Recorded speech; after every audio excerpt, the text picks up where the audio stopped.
Welcome to BuyingMiCasa. BuyingMiCasa podcast is an informational platform for home buyers. Our goal is to use social media to bring awareness to the public about the home buying process and its resources.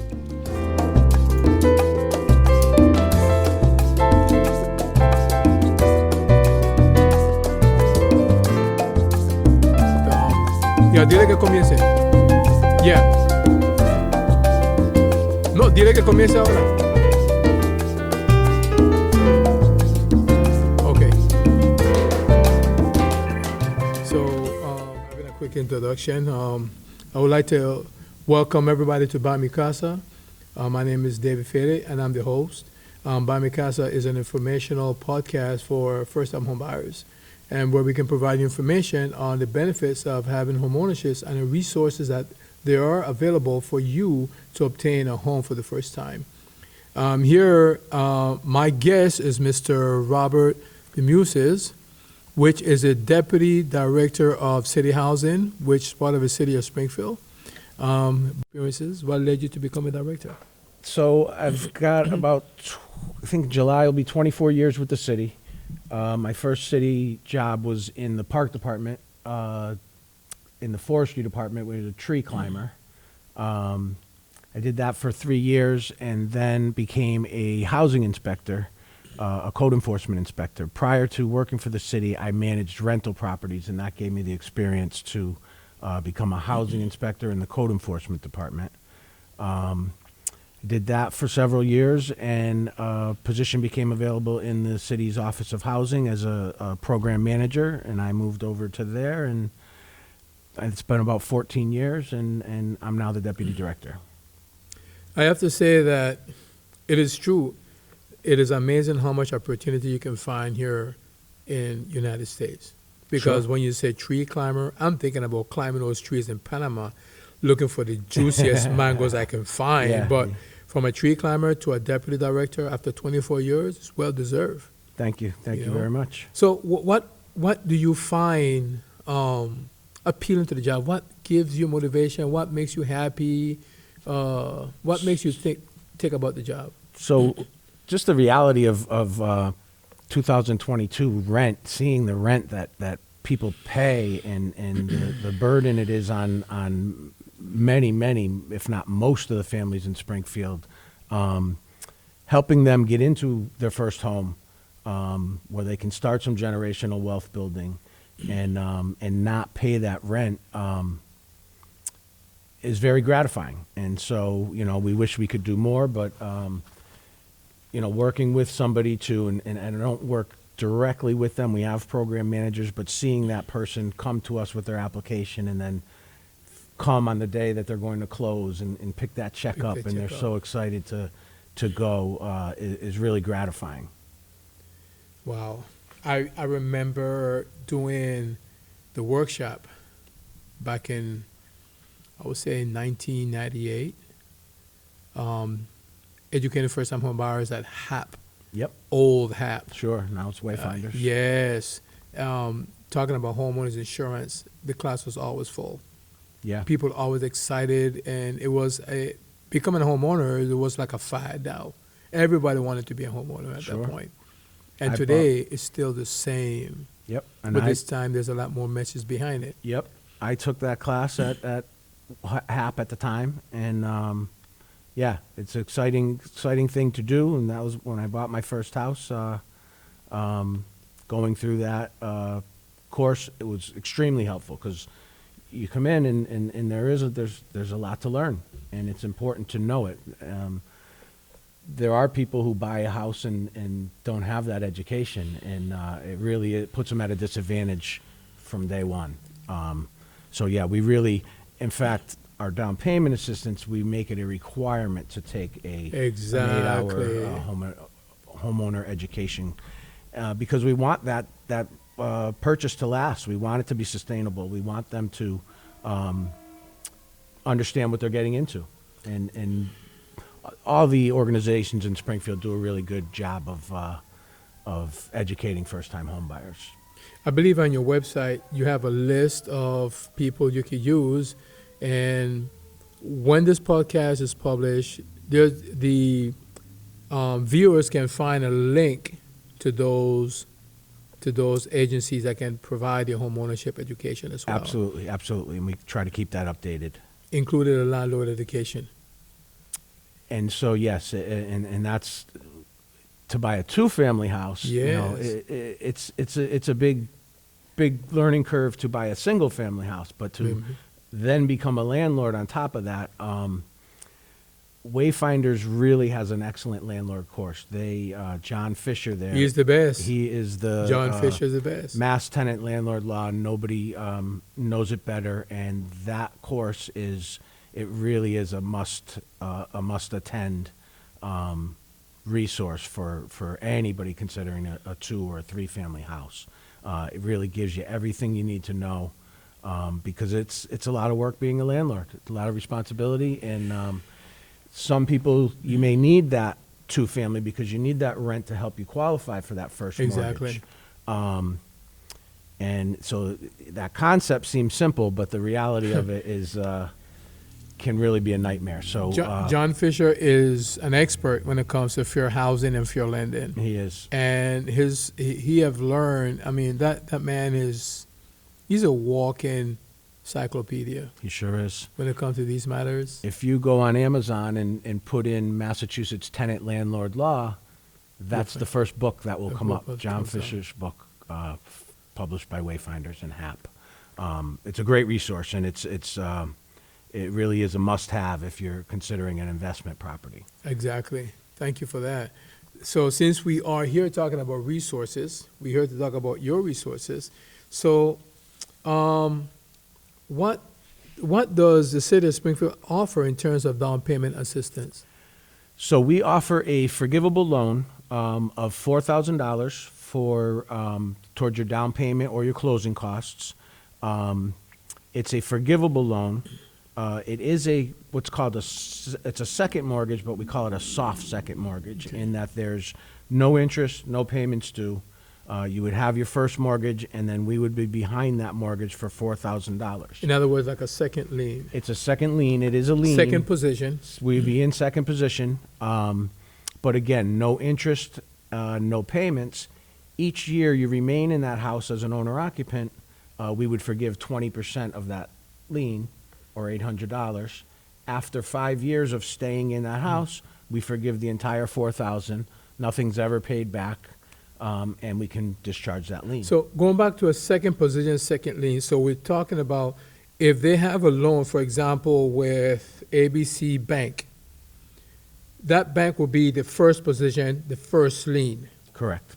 And if they go and they get qualified and they receive down payment assistance from the city of Springfield, the city of Springfield will place a lien as a second position on the deed. Is that correct? Correct. On the property at the Registry of Deeds. But the difference is your first mortgage, where you're going to make your monthly mortgage payment, it consists of your principal and your interest and your taxes. Tax and your insurance. And your insurance. And that accrues interest, where you're not making any monthly payments on this second lien. It kind of just sits there. And really, the only requirement to satisfy that lien is to stay in that house for 5 years. 5 years. And, most people, you don't go into your biggest purchase of your life without planning on staying there for a good amount of time. So forgivable means to say that after they fulfill the requirement of staying in the property, means to say that it will go away. Correct. The city is going to sign off and say, well, they complied or paid in full or whatever language they use, so they don't have to worry about that. And things happen. So maybe after 4 years, I have to move to California, a family issue or something. But I've lived there for 4 full years. So that means 80% of the loan will be forgiven. And so if it was a $4,000 loan and I had to move, I couldn't stay the whole 5 years for whatever reason, I would just repay $800. I see. So it's just going to be like 1/5. For every year is a fifth. Every year is a fifth. If it was 6 years, it would be 1/6. 7 years, exactly. 1/7. So they would take that $4,000 and divide it into 5. Which would be $800 a year. $800 a year. Correct. You had to leave after 2 years. You would have to, out of the sales proceeds of the house, when you sell your house, The you would city pay is back going to retain that portion. the balance. And we would recycle that back into the program for the next first-time home buyer. So what if they decide to refinance after 4 years? Let's say if they're refinanced and getting cash back, or if they're refinancing just to change the interest rate, reduce the interest rate, or change the term. So do they have to pay back? So two separate situations, and, a year ago in this market, we went down to under 3%. Yes. Everybody was refinancing. And some were just refinancing to get a better rate, not to take any money out or equity out of their house. Some were taking some, money out, equity out of the house. So these are federal funds, and HUD says, we want to offer these funds and help you buy this house and stay in this house. If you're just refinancing to get a better rate and then no money back to the owner, we will subordinate. So we'll go from our we'd be in second position. Your big mortgage is in first position. The new loan would come in and pay off the first position, and by matter of first come, first serve, we would move to first, they would go to second. If you're not taking cash out, HUD says you can let that big lender go in front of you and stay in second, and you'll continue your forgiveness period. HUD also says, though, if you're going to take some equity out, we should share in that equity. We gave you that $4,000. If you refinance after 4 years, there's an $800 balance. You're going to take $5,000 out to, put a roof on the house, or $5,000 minus the 800. You would pay us back the 800, correct? And, So and at that point, we discharge the lien. Discharge the lien. Okay. So cash back of refinance, yes, there would be some repayment, but if you're just refinancing to get a better rate, no repayment at all. We would subordinate that lien. In the past, when I talk to people, and I've been promoting down payment assistance, go to City of Springfield, because City of Springfield is probably one of the most, isn't a hot ticket in Western Massachusetts. Sure, long-standing program. This, like I said, I bought my house in '96, and I got down payment assistance. So, and the thing being is that when people talk about, the question, I'm gonna apply for the down payment assistance, but what happened? Do I have to pay back? How long do I have to do I have to pay any payments? What happened if I want to refinance for an emergency? So, besides saying, we're talking about having a lien on the property, being in first and second position, first lien, second lien. Now, the people that are listening to this program would understand that there is some flexibility under certain circumstances. So now you purchase a property, you have a first mortgage with a bank, and then you have a down payment system with the City of Springfield. So the bank is going to have the first lien, which they're going to retain the first position. The City of Springfield is going to have a second lien, which is going to return the second. They have to stay in the property as a resident for 5 years. Correct. If they don't stay in the property for 5 years, they have to pay the difference, whether they purchase or they get cash back on a refinance. And so again, federal money, we want to make it sustainable. We want you to stay. We want you to have the lowest payment. So that's the theory behind refinancing for a better rate, lowering your monthly payment. We want you to stay there. We have also had times where people may have credit card debt, and now I had a 5% mortgage, and now the rates are 3%. I can refinance, take out maybe $10,000, pay all my credit card debt off, which is at maybe 18 or 20 or 24%. If the bank holds that money, that $10,000, say credit card debt money, and then pays it directly to Capital One or Visa, then we will also subordinate, because again, we want you to. We want to make it easier. We want that's the flexibility. Exactly. So when you mean by the bank hold the money, in other words, at closing, if the closing attorney, title company, or the person that's performing the closing retain that money, And and pays. pays directly a credit card, then there's also the city of Springfield will sign off on that. Absolutely. Absolutely. Okay, because as you know, right now I'm working with a participant who has down payment assistance from the city of Springfield, and they're trying to get a home equity line of credit to pay off those credit cards. The cash is not coming to their hand. The cash,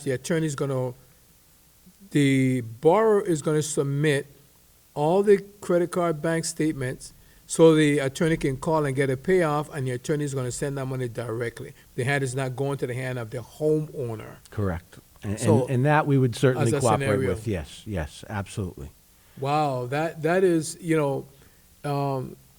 since a lot of borrowers or participants, they don't ask all these details. It happens to them after. They comes to their mind after they close, everything is done and set. So they start looking into, wow, what happened if I want to refinance? What happened if I have an emergency? If I need some money back? Right. So so there's going to be a procedure. So I don't believe that we're going to talk about that today, but that's something that they can keep in mind. They need to call the office of City of Springfield, Sure.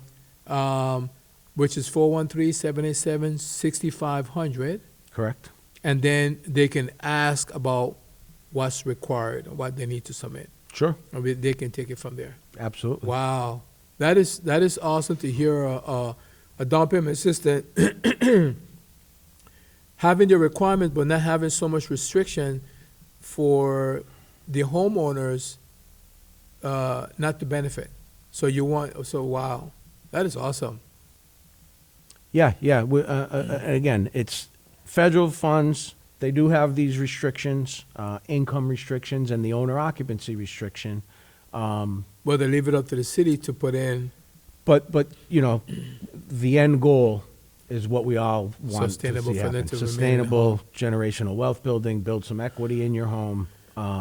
It's when you go to take that equity out and maybe take a trip to Hawaii, yeah. that's when repayment will come. But if if you're paying down your debt, maybe a tree fell and hit the roof, or there's an emergency repair. And you will look at those. We'll certainly look at those situations. Individually. Absolutely. Wow. So we cover quite a few things before even asking the question, and that's the way. This is something new. Yes. So, me too, for me. yeah, so if you see me balling like a girl, you know why. So, a little bit about the income eligibilities. What are we looking at for income? So this is good timing of today's meeting because we just got another pot of money, if you will. For years, when in 1996 I bought my first house, the city had this HUD-funded program, and I think they had it many years before that as well. HUD requires their assistance to go to low and moderate income families, and they define that as 80% of the area median income. Okay, before you go any further, Sure. I had Massachusetts Housing Partnership, known as One Mortgage here. Yep. And we talk about the area median income. So a lot of the I did not know exactly what it was, and I've been in this profession for a long time, and I really didn't care about it. Sure. I just looked at the income, that was it. Right. But the area median income is determined by the census. So what the census does, they census a particular region. They determine how many income, what is the highest income and the lowest income. Correct. They find the average of both, and that average becomes the median income amount. So it's not actually the average. It is if the highest is up here and the lowest is here, the median would be, so if we were talking about 100 families, which clearly we're talking about Yes. many more, the median would be 50 are higher than that number, And 49 and 50 are lower 49 than that or number. lower. So it'd be the midpoint where the same amount of families are over this income and the same amount are under this income. And they can find this information in the region online. It's on our website, Okay. and so that's 80% of the area median income, and that's the HUD requirement, and that's our long-standing program and our long-standing funder. But in the last few years, the state passed, and the city passed the Community Preservation Act. And what that is over, when you're on your tax bill, anything over $100,000, you could pay like an extra 1% tax, and that money goes into a pool of funds that can go to housing, it can go to historic preservation, and there's a committee that controls that money, and you apply to them and pass it out. And so we applied to the CPA committee, the Community Preservation Act committee, and asked for down payment assistance because their regulation lets us go up to 100% of the area median income. So where we were limited with the HUD 80%, rarely, but sometimes a family may just be just over the limit, and again, federal guidelines are pretty strict, and you can't just make an exception if you're at 82% of the area median income. But with that extra funding, With this new pot of money that the contract just came yesterday, so really beginning today, and I'll be changing our application today, those income limits are going to go significantly up. Whereas a single person under the 80% limit is $52,750 is the maximum they can earn. A single person up to 100% now is $63,800. A family of four used to be capped out at $75,003. We can now go up to $91,000, which is wow. great. So again, we're helping lower income, but we're even helping them moderate income. And again, that median is that 100% area median income. And so we're getting right to the middle of those families. And the people that are above that 100% probably don't need the down payment Yes. assistance. But it's just great to be able to not be stuck with that 80% Just limit. because you We're going to go be able to over. help a lot more people. So one of the requirements for the income, I mean, correct me, is not only for the applicants, but it's for the household member. It's household, correct. It goes by the household members. So any household member, there's a specific age limit. So 18 and older. But if there's a full-time student, there's exceptions. So if I am if you're my dad and I'm a full-time student, maybe I'm going to college. Are you saying that I'm older than you? I'm older, like, yeah, you're calling I'm me pretending old. okay, you're the student. Okay, good. And you're going to school, but you have a part-time job, and maybe you earn $10,000 a year. But because you're a full-time student, we only have to count $480 a year towards your income. And so that 10,000, your total gross income is not going towards that income limit. So let me see if I can follow this train of thought. Husband and wife, income on the application. They have 3 kids. Out of the 3 kids, one is 18 years old. And then they have an aunt that live in the house. So the income that's going to be counted is going to be the husband and wife, the son that is at 18 and he's not studying, and the aunt that's receiving some kind of a fixed income. So those 4 income is part of a household of, you have 5, household of 6. So we're counting 4 income of a household of 6. Correct. Because participants will say, well, why do I have to count my son? He only has a part-time job. Why do I have to count my mom? She's just living with me. Right. So we look, because I believe the idea is that household members will participate in assisting on their home liabilities So payment. it's, right. So again, this is a federal regulation. HUD Okay. says household income, and they define the household. And yeah, I think that's what the expectation and the philosophy behind that was, that everybody will would be combine and help in. participating towards that So household. what we're looking at for the family of 6?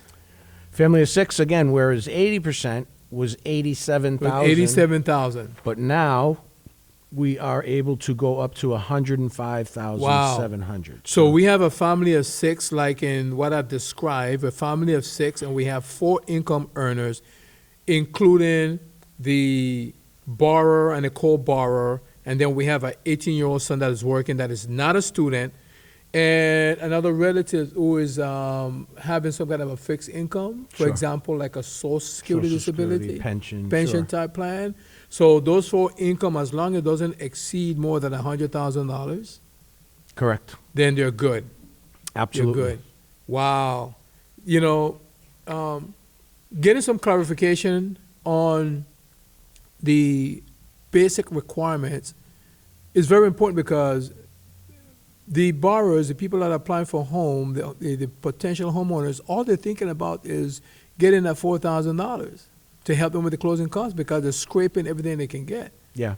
You know, but not knowing, I'm not going to use the word implications, but knowing what the requirements are, what are the guidelines, also help because now it's worth it. The city is investing in sustainable homeowners, and at the same time, the city is going to receive that tenfold if the person stays 10, 15, 20, 30 years. Absolutely. Now, that's going to help the growth of the city because our homeowners not only generate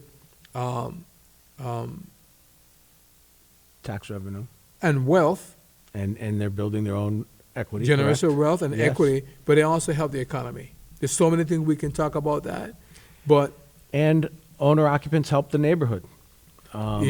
keep it, yes. Owner occupants care about where they live. They care about their neighbor. They care about their street. They care about their neighborhood. Oh, we're They're not going more- to talk more about invested, we're not so- going to talk about the landlords who are rental that don't care about it. Yeah. So we'll keep it polite. Yeah, sure. I'll keep But it polite. Another way the city benefits is Yes. it strengthens the neighborhoods. Absolutely. Strengthen the community, the street, the school system. So wow. But you know, this first half has been very educational because even though I may know some of the information, talking to you directly helps me understand more how open the city are with the things in that the homeowners don't know about, the potential homeowners, and even existing homeowners that have a down payment assistance. Their fear of losing that, have to pay it off because they have an emergency to take care of. Right. So Again, we'll Wow. certainly work with them.